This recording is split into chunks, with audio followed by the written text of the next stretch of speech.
Assalamu alaikum ve rahmetullahi berekatuhu. Kadirlik Facebook'taki dünyanın barlık caylardaki canciger dostlar, kerindaşlar, Uygur tilini anlap, düşüneleydiğen kadirlik buraderler.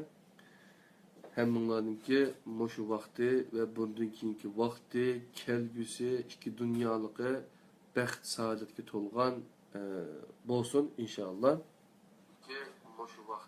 Ben Abdülaziz Beştoğraq İstanbul'dan sizlerge salam kılıvatıma, yani tedbir şirketimizden işten sirit, işten şükendin kin, ögümen işten burun sizlerge bu kitaptan birge ügünüş kılmakçı sizler bilen birge. Kitap teğetü çıkıp kaldı xeti, bunu 10 çıkırışının usulü, Facebook'un bu canlılık yayın degen nimesinin meyani bassaklam bu 10 kürünüğün bitken sizlerge Kur'an neslinin yeniden berpa kılış için pasif yaxşıdan aktif yaxşıga Mustafa İslam oğlu yazgan kitap. Bu kitap 2014 yılı İstanbul'da neşir kılıngan kadirli kerindaşlar. Neşirge biz hazırladık. Tercüme kılıcı karısanlar Batur Karakallı, Facebook'ta izleyenler Ender Karakallı izleyenler burada. Pilarlıqçı Abdülaziz Beştoğraq Pekir. Bu tor hayatkitabım.com degen tor betide kündülük makaleler katarıda bu kitap bulab boğucuğa aralıkta kündü tercüme kılganlarımızı kündülük tercüme makaleler katarında ilan kılıp ahiri 2014 yılda müşuna bir kitap halatida neşir kılışqa müyesser bopdimiz.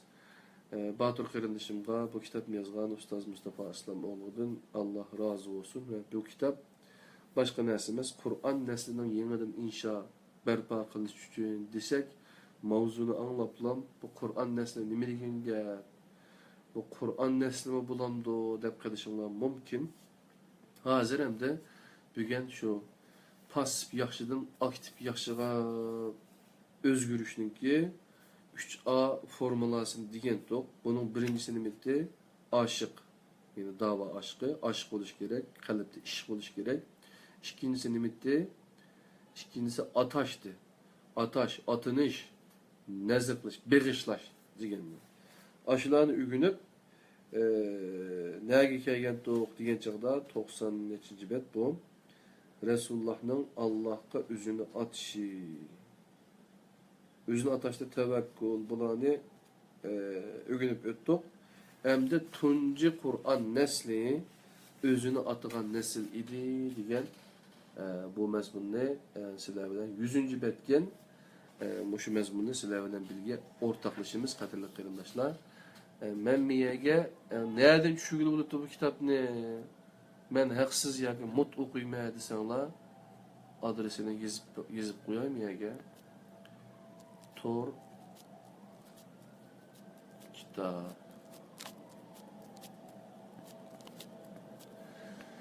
Facebook'tan izlesenler Tor kitap de aldığınlığı bir grup çıkıyordu. Aşı grupuna kirsenlerle şeyden düşüreleysler. Bir kaç kitap var şeyde aşağıdan düşüreleysler.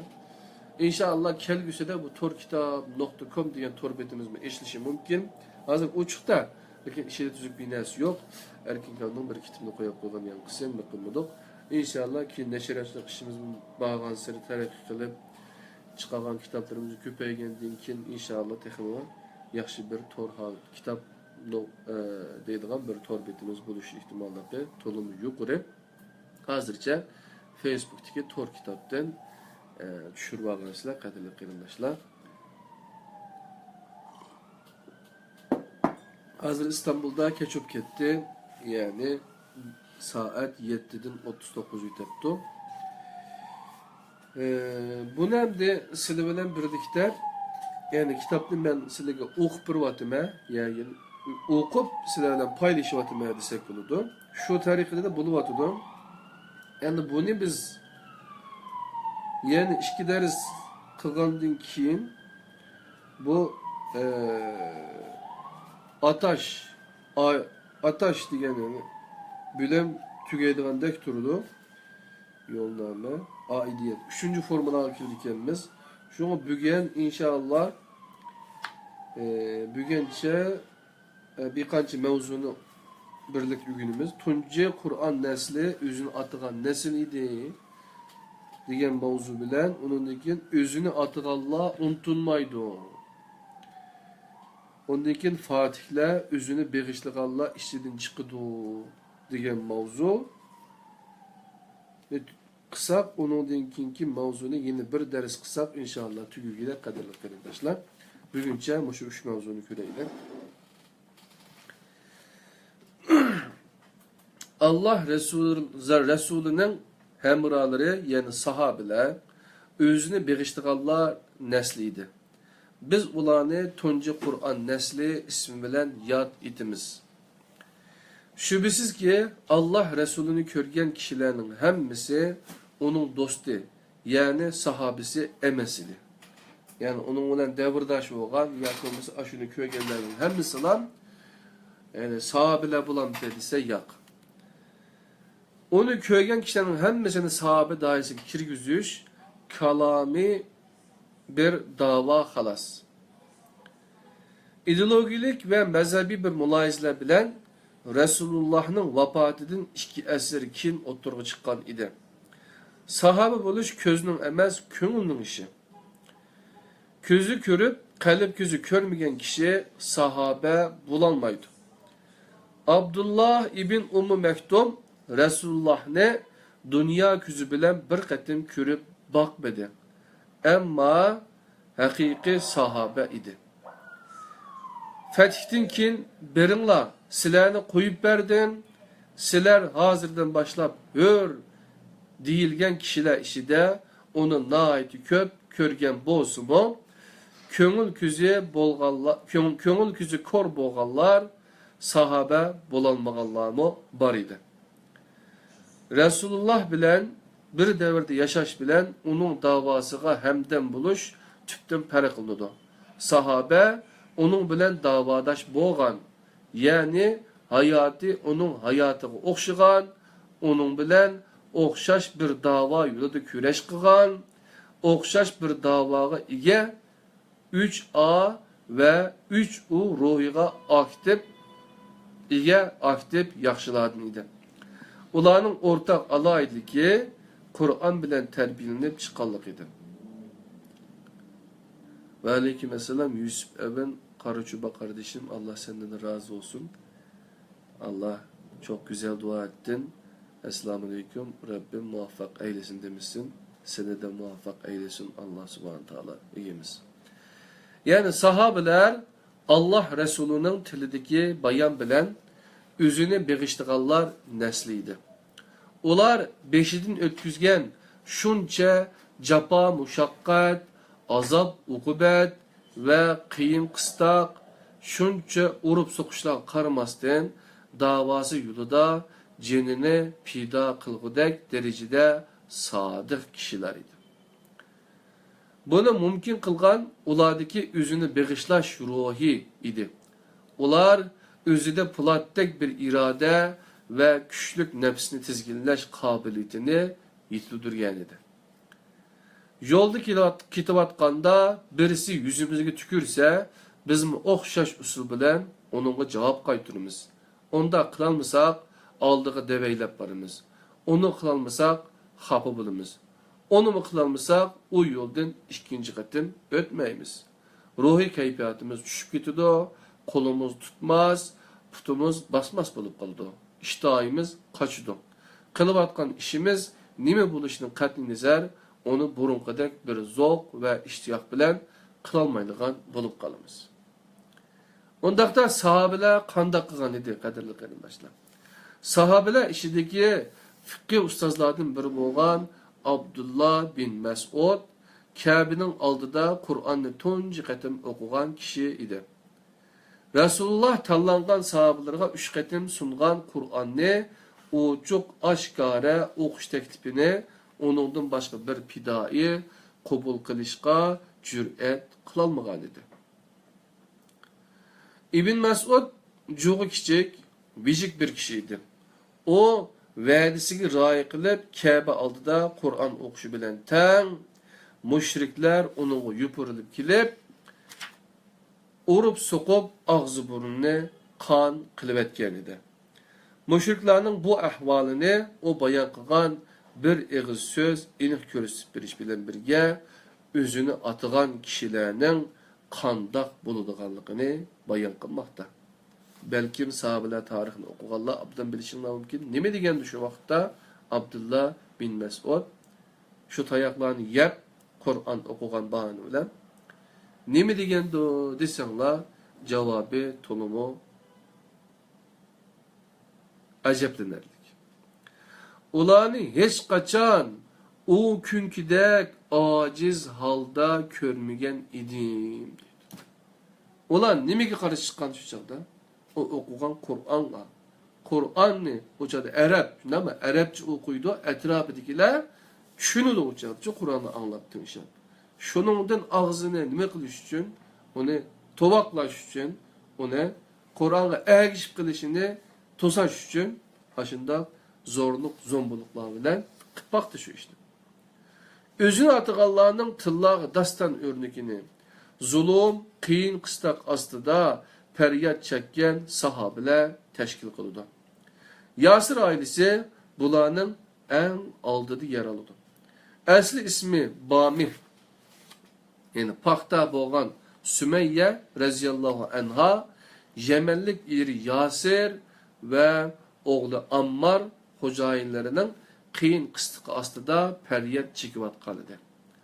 Yasir ve Sümeyye Allah bir deganlik uchun hayotga ko'z yumguncha mushriklar tarafidan qiynaldi. İman davosiga o'zini atashqa, uningdan boshqa yana qandoq qurbonlik berildi deysiz.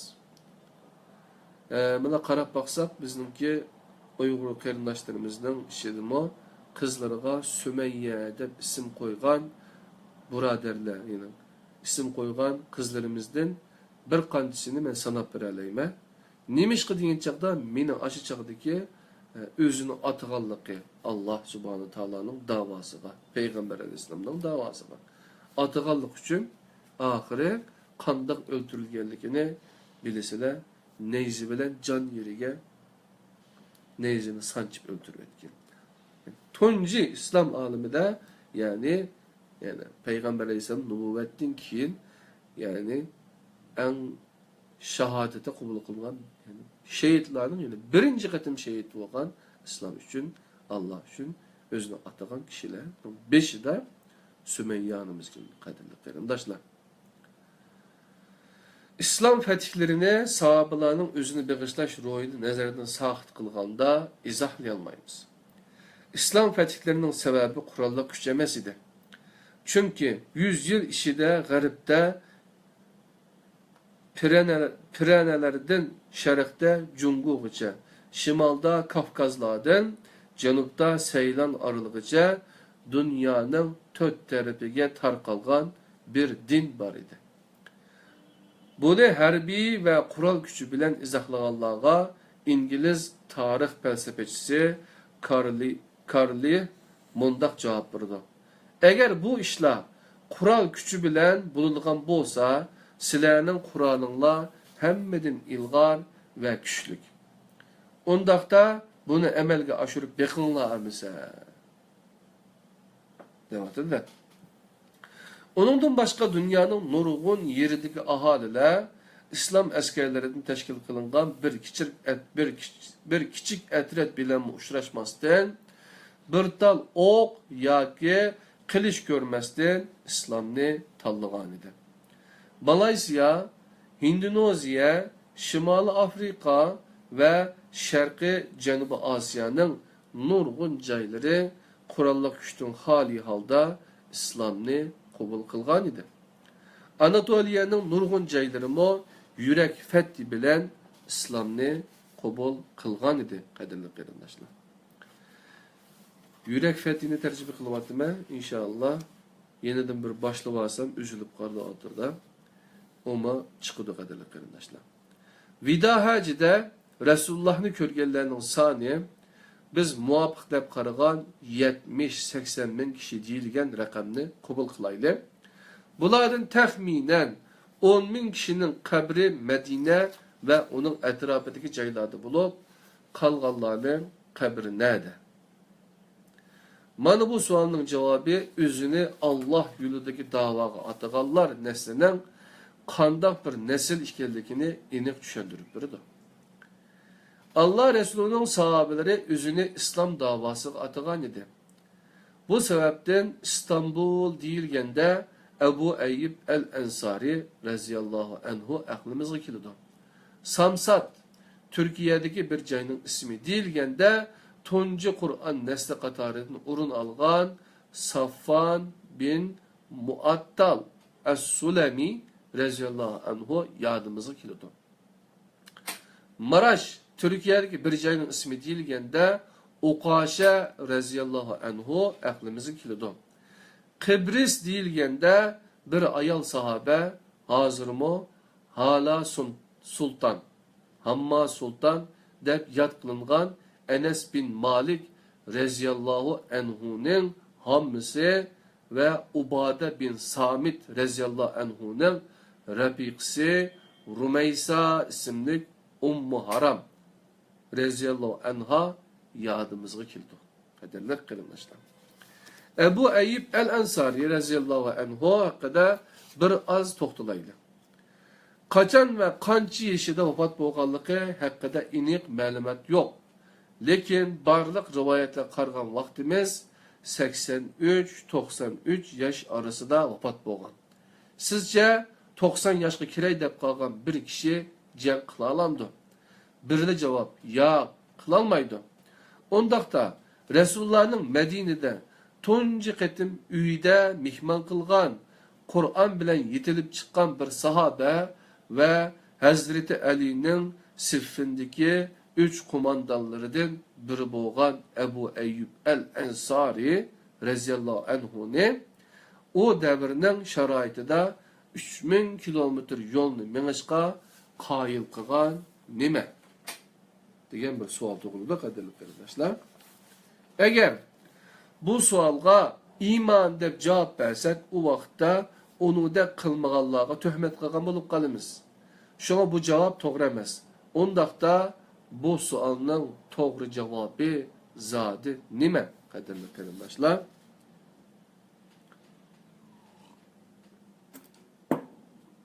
Allah yo'lida o'zini atash edi. Shundaq Ebu Eyyub el-Ensari raziyallahu anhu, Ebu Eyyub el-Ensari raziyallahu anhu hazırda Eyyub belediyesi deyilgen Eyyub Sultan Camii'ninki içinde kabrisi bak, qadrli qarindoshlar, İstanbul'da seyahatga geldiler, berip kürep baksanı buladı. Yani Allah yoluga özünü ataş idi. Hele bu sualının cevabı. Şundaq Ebu Eyyub el-Ensari raziyallahu anhu ne 90 yoshga kiray deb qolganda 3000 kilometr yiroqlikdagi kofirlar diyoriga berishga undigan jang orzusi emas, o'zini beg'ishlash ruhi edi. Kunimizgi nurg'un musulmonning mantiqsiga zid kelgan bir ahvol oldimizga chiqmoqda. Makka va Madina muborak makonlar, ya'ni muqaddas deb biladigan makonlar. Özüge evliya süpütü bergen kişilerinin nurgunu Allah Resuluğa yakın bir yerde kabren bozun deb arzu kılıyor. Onun için pulunun közüge karamaydıgan nurgun kişi var. Ondaqda Ebu Eyyub el-Ensari raziyallahu anhu neme sebepten vafat bolganda toğulup çoğun bolgan ve peygamber mebtun bolgan şehir Medine'de yetişinin onuğa yaqı yurtni tanlagan edi, qadrli qarindoshlar. Onun bir qabrisinin bulib bo'lmasligi, qayerda vafot bo'lganligi noma'lum edi. Lekin shu narsa aniq edi. U yana qaytib ketish uchun bu safarga chiqmagan edi. Bu savollarning birli javobi Allah yo'lidagi da'voga o'zini atash edi. Hazreti Hüseyin o'ziga Iroqqa bormaslik haqida nasihat qilib bir maktub yozgan İbn Ömer'ge yatadigan joyga ketayotiman degan edi. İmam Şabi barmag'in deb yolg'urgan edi uningga. Abu Said al-Xudri raziyallohu anhu Hazreti Hüseyinga dadisi Hazreti Ali raziyallohu anhuning Allah bilan qasamki men ulardan bir yaxshilik ko'rmadim deb ta'riflagan Iroqliklarning va'dasiga aldanmasligi kerakligini aytgan edi. Ahnaf bin Şerik Hüseyinni Rum surəsinin 60. ayeti bilan to'xtatmoqchi bo'ldi, lekin muvaffaq bo'la olmadi. Qarindishi Muhammad uning Iroqqa berishiga qat'iy rozi emas edi. Yo'lga chiqqanligini anglab, ho'ngrab yig'ilgan edi. Abdullah bin Cafer raziyallohu anhu agar o'ltirilsang, yer yuzining nuri uchidir. Sen müminlerning ümidi, ötünüp qalay, barma deb bir mektub yazgan edi. Ve yüzü kelib onu qayil qilishga tirishdi. O, tushimda Resulullah'ını gördüm, bana bir işni buyurdu. Onu ada qilishim lazım dedi. Şunun nima ekanligini so'ralgan bo'lsumo, hech kimga aytmagan edi. Ölgüçe hiç kimge etmaydiganlıkını etti. Hayat iman ve cihattan ibarettir dedi ve ölüşünü bilip durup Irak'a qarab yolga çıkan idi. Bunu adetteki bir düşünce bilen izahlakla olmaydı. Bunun birden bir izahatı Allah yolundaki davaga özünü ataş idi. Kaderli kırımdaşlar, bu pasif yaxşıdan aktif yaxşıga Qur'on neslinin yeniden berpa qilinish uchun degan kitobninki, ya'ni tunji Qur'on nesli o'zini atgan nesil edi degan mavzuni o'qib o'tdik qadrli qarindoshlar. Agar kitobni tushirmoqchi bo'lsanglar, Tor kitob deb kirib Facebookda izlab tushirib olsanglar bo'ladi. Ham bu videoning ustiga şu kitapninki PDF nusxasini chiqarib qo'ydim. Agar kitobni men tutib o'qiyman desanglar, biz bilan aloqalashsanglar bo'ladi qadrli qarindoshlar. Endi o'zini atganlar unutilmaydi degan mazmunni sizlar bilan o'rtoqlashimiz. Sokrat bir o'zini beg'ishlag'uchi edi. Ders berganlik uchun haq olmaydi. Eflatun mo ustazını üzüge örnek kıldı. Aristotel ders berganlik uchun haq talab qildi. Ustozi Eflatun onun bu qilmishini ranjidi ve onun bilan gaplashmadi. Sokrat o'lgandan keyin tirilishga ishonatdi. Shuni o o'lim texmo bir yaxshi amal uchun atlangan safar degan edi. O Yunan tanrılarini inkar qilish ve yoshlarni ozdurishdan iborat ikki jinoyat bilan ayiblangan bo'lib, bir ilahqa e'tiqod qiladi.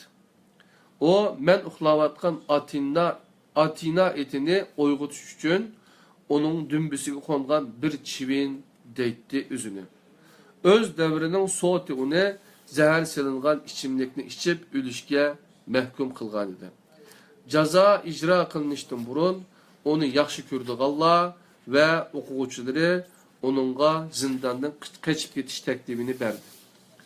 Lekin o red kıldı. O zehirini içiştin burun okuguçusu Kiritoga mundak deb vesiyet kaldı dedi. Askelapiosqa bir xo'roz qarzim bor. Onu qaytarishni hergiz unutib qolmagan. Oxirgi so'zi mundaq edi.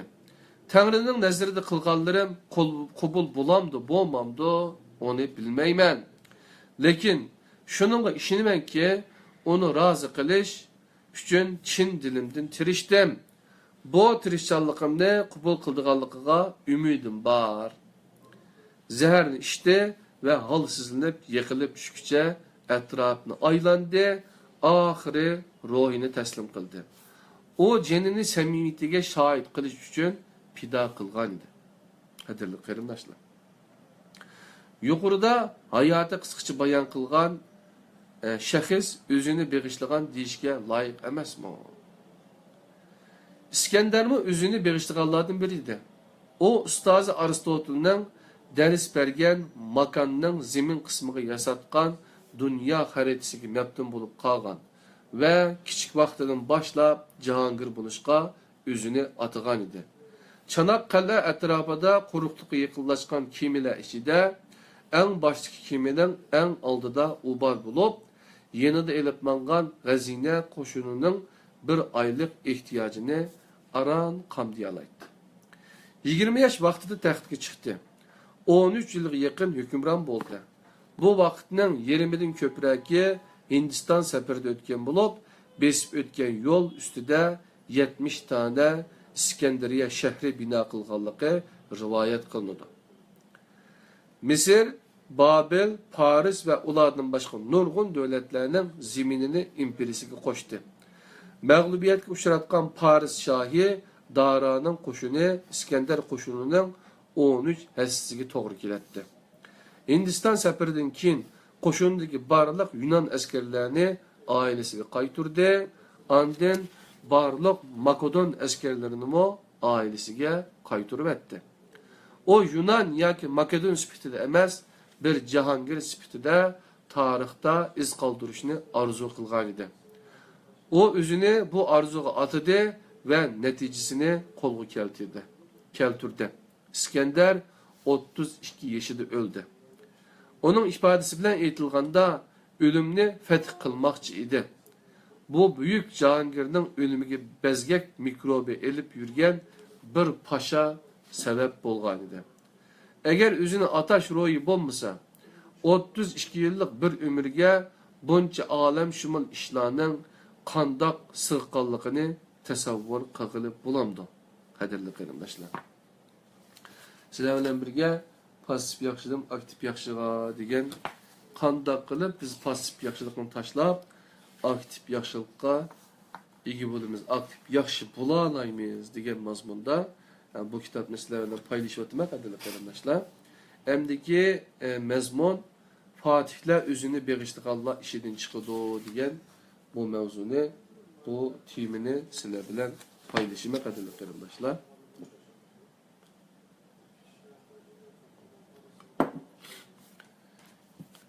Fatihler özünü beg'ishliqanlar ishidan chiqadi.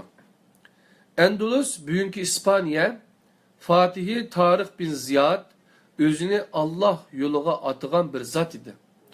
Onun yetim ikenligi rivayet kılındı. 300 Araplardan kalgını Ecemlerden teşkil kılıngan 7000 kişilik bir koşun bilen atlanıp minlarca kilometre yolunu besip ötüp bir yılga yakın vakt içinde İberik yerim aralının hemmesine boysundurup Endolus'ta bir İslam devleti kurdu. Bu kişini hayran kaldırdıgan zeperden adetteki bir izaheti yok. Bu işin mahiyeti hakkında izlengüçüyle ahirede yine üzünü begiştaşın ibaret bir hakikatini körüp yitudu. Bu hakikatini Tarix bin Ziyad'ның qoruqluqqa qadam basqandan keyin qilgan şu nutqini o'qiganda sizmo qoyil bo'lasiz. O İslam'ның aziz askerleri, arqanlarda dengiz, aldыңlarda düşman var. Sizlerning Allah'tan ve kılıçınlardan başka dostunlar yok. Men sizlerge ölümne emir kılman. Sizlerge emir kılgan ölümne aldı bilen üzemge emir kılman. Men sizlerini başlayan nersiden üzemni hali tutmayman. En başta men buluman. Eğer sizlerge emir kılgan nersini men kılalmasam, sizlerimi onundan uzak, yirak durunlar diyen idi. Bu Tarix bin Ziyad'ның tarihteki en dağlık nutkudan birisi qadrli qarindoshlar. Ana şu nutkudan keyin bu Arap bu Afrika'daki Marrakeş taraftan kirdi ya gerçekten hızı iniq isimli yok. Marrakeş qidayman. Aşiyadan Endolus'a yani Avrupa qitasiga o'tib, şehirde hazırki biz bildiğin İspanya'yı boysundurup aşağıda bir Endulus İslam devleti de kuruldu qadrli qarindoshlar. Mana bu özünü ataş deb atıldı. Salahiddin Eyyubi mo özünü Allah yolda atagan kişilerden biriydi. Özünü Kuddus'un fethi üçün atagan idi. Bir kişi özünü bu sevdaga bağışlasa çokum məqsədiga yetidi. Bu hakikatinin dünya tarixideki sanaksız tecellilerinden birisi Salahiddin Eyyubi idi. Rivayet kılınışça, Halep'teki usta bir yağatçı, Ehli Selib işgali astidagi Kuddus'ga joylashgan El-Aqsa camisi üçün nahayeti chiroyli bir mihrab yasatdı. Yani minber.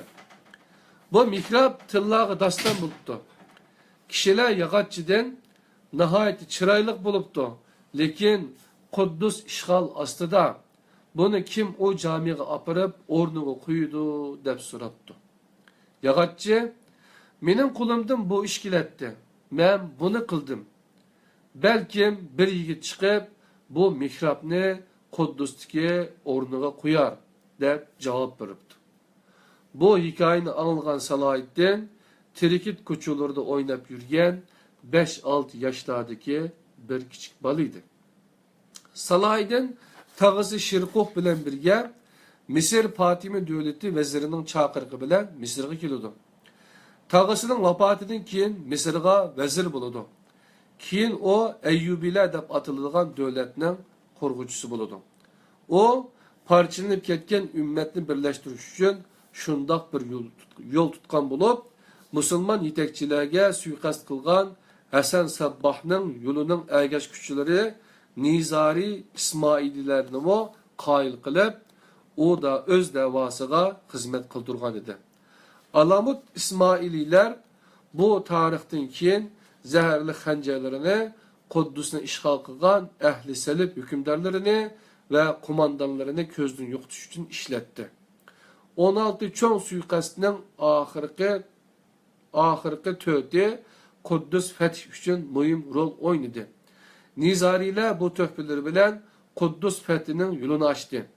Salahiddin nahayet eğir ve kıyın şeraitte Kuddus'u fetih kılıp 5-6 yaş vaktinde kılgan vədisini emelge aşurdu ve mihrabni El-Aqsa camisine yerleştirdi. Bu büyük fetihni özünü bağışlaş ruhu bilen düşendirgili buludu. Kosova Fatihi Gazi Murat Khan özünü atıgallardan biriydi. 1389 yılı 8. Ağustos'ta 60 bin kişilik Osmanlı koşunu bilen Sırplarının 150 bin kişilik Ehli Selib koşunu cenk meydanında birbirine karşı sep tutkan idi. O günü şunda kattık buran çıkıp közünü yumup açkılı bomba etti. Gazi Murat Khan Rabbiga yüzlendi ve köz yaşları içinde mundak dua kıldı. Ya Rabbi, kulun Murat'ın günahları sebebinden bu bigünah İslam askerlerini cezalamagın. Rabbim, ular bu yerge fakat senin isminin âli kılış üçün geldi. Rabbim, bu mümin kuşunun halaketiga meni sebep kılmagın deb dua kıptı. Kadirli kırındaşlar, Kosova'nınki Fatih'in. Yine bir yeni mezmun okumuştuk zat, özünü bağışlaş ruhu iyi boğandıla, alim buludu diyen mevzuni kadirli kırındaşlar, keyinki yolname diyen mevzuyla birge sizler bilen paylaşıma kadirli kırındaşlar, pasif yaxşıdan aktif yaxşıga Kur'an neslinin yeniden berpa kılmış üçün Mustafa İslamoğlu'nun ustazının yazgan kitabı Batur Qarıxallı kardeşimizden tercüme kılgan Facebook'ta Ender Qarıxallı deb çıkıdı. Kardeşimizden tercüme kılgan bu kitabını sizler bilen müşahede geçirip paylaştım.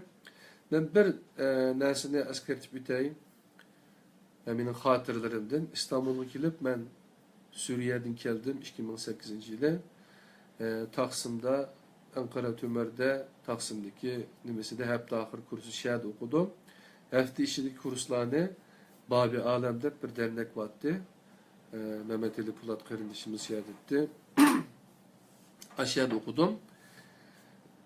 Yani 4 saat mı ders buluttu, etkilerlikle başlanıttı. Şu vakti ben hani Türkçün tekim yaxşı gün üçün bir yurtta qalay dep, Türklerininki adeta yurt dep binası var. Qalsan uquşda Türkiye'de yaşayanlar. İşligerler, boytaqlar ve ya olmasa Ali mektepte okuvatkan okuwçylar kalıdığan yurtlar var. Toluk oturduğun okuwçy kalıdığan yurtlar mı var diyendek.